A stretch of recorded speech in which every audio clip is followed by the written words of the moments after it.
各位好，我是鹅肉面。动物森友会 Animal Crossing 这款游戏已经起飞，在台湾跟美国都造成不小的话题，算是非常成功。而我一个资深认粉，当然也是在发售日当天就入坑。没玩过的朋友别担心，我来稍微解释一下这款游戏。基本上这游戏就是一款老婆婆模拟器。你一定想说哼，没错，在这款游戏里你要种花种菜，布置家中摆设，跟邻居尬聊，管镇上的大小闲事，就是如此这般的游戏，所以我称它为老婆婆模拟器。这款游戏里面有超过400只动物，任何一只都有可能成为你在无人岛上的邻居。一开始我就知道在这游戏里面有企鹅的存在，而且还不少。故事一开始你会跟2只随机的动物一起搬到无人岛上，我当时呢早就想好对应的方式，我将不断重启到我洗到企鹅邻居为止。我的目标就是建造一座充满企鹅只有企鹅的岛 Penguin Paradise。但是第一刷我就看到了赫兹，它是一只机器火鸡。You heard me， 机器火鸡。我虽然也是第一次接触动森系列，但我很清楚遇到这种半生化的村民应该不是常态，而且不管从哪个角度来看，机器火鸡都太帅了吧，眼睛甚至长得像绿色法皇，我立刻被他制约。至于另一个村民巧巧，是一只猫，它呢就是一只猫咪。不得不说，这岛上的生物巨小气。首先，3只资本主义的狸猫垄断了整座岛的资源，一天到晚叫我做牛做马就算了，期间那2只小贼狸猫竟然还好意思叫我帮他们盖间店。那个时候铁块老珍贵了，一座岛顶多挖到8、9块铁，他们竟然有脸跟我他妈要30颗，害我要到处下跪才能凑齐。重点来了，这2只在我帮他盖好店之前是24小时营业，盖好之后竟然变成只从8点做到10点。你们他妈不是有2只吗？干嘛不一只上早班一只上晚班？简直就是偷懒魔手，薪水小偷。要不要干脆顺便一例一休算了？脏又小气。除此之外，其实整个岛上的动物都贼小气。我怀疑这个岛上唯一有生产力的人就是只有我一个。盖一座普通的桥就要168000，盖了之后游戏会告诉你这将是大家一起募款盖出来的哦。我想说这游戏终于恢复了一点人性，结果他妈隔天那2只穷鬼只捐了162块，剩下的167838块都是他妈我出，根本把我当工具人。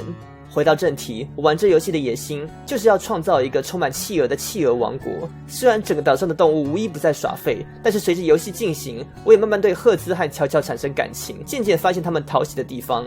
赫兹虽然是只机械火鸡，但一天到晚都说自己要练胸练腿，是个十足的健身狂，巨不合他妈一点逻辑。而且我从来没有看到他真的健身过，根本嘴炮魔。而巧巧呢，就是一只猫咪。总之，我因为他们退让，企鹅伊甸园可以破例容下这2只非企鹅的生物，所以呢，要开始驱赶的便是下一个村民，也就是蒂芬妮。蒂芬妮巨没特色，它就是一只白色的老鹰，连个性也巨没特色，不像巧巧跟赫兹有非常分明的喜怒哀乐。蒂芬妮就像火锅里面的鱼板，不难吃，但是可有可无。来解说一下，这个游戏中一旦有你讨厌的动物搬来你岛上，就来不及了，要赶它走巨麻烦，你要对它做各种惨绝人寰的非人道行为，例如跟市中心说他穿的衣服巨丑，无视他，送他垃圾，还要拿捕虫网照3餐打他。这一切都不难，难的是你要先铁清自己的心肠，封闭自己的心灵，抛弃你的人性。但是为了企鹅伊甸园的理想，牺牲是必须的。在我的家门口放着一个破烂空罐，你以为是装饰品吗？错误，那可是我之前在河里钓到的脏垃圾。我早就准备好这个武器，等到必要时，它就是我送给蒂芬妮的见面礼。必须让她知道，这座岛上可容不下乏味的鱼板。蒂芬妮刚搬上来的第2天，我就抓起罐子前往她家。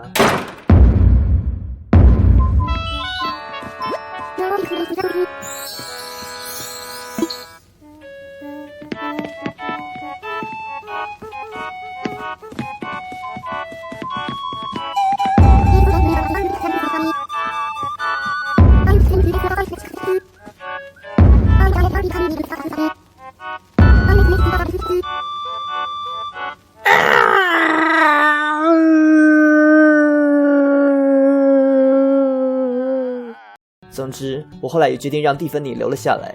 随后，无人岛上又搬来了阿青跟恋恋。阿青长得很厌世，看起来消化系统就不好；恋恋长得不仅巨无聊，还很吵。他们都不是企鹅，但是可能是经历过蒂芬妮的事件之后，我心中某个开关打开了，所以那个空罐至今仍然在我家门口，没有送给任何岛民。总之呢，动物森友会是一个巨消磨时间的游戏，我觉得它根本就是精神时光屋。这个游戏铁定刻意设计成你不小心就会花贼多时间在上面，想玩3分钟就会玩3小时，想玩3小时就会玩300年，想玩300年就会暴毙，暴毙就是带。如果你很闲的话，我蛮推荐来玩玩的。有些动物虽然长得很鸡巴，但现实中很多人长得更鸡巴，而且动物的个性也比人类讨喜多了。你有玩动物森友会吗？被黄蜂叮死几次了呢？欢迎在下方分享你游玩期间所经历的事情。你知道吗？那2只鸡巴贼狸猫会干一件很该死的事，就是当你卖东西给他们时，如果他们有流汗，就表示他们会算错钱，坑三小。死狸猫连算数都不会。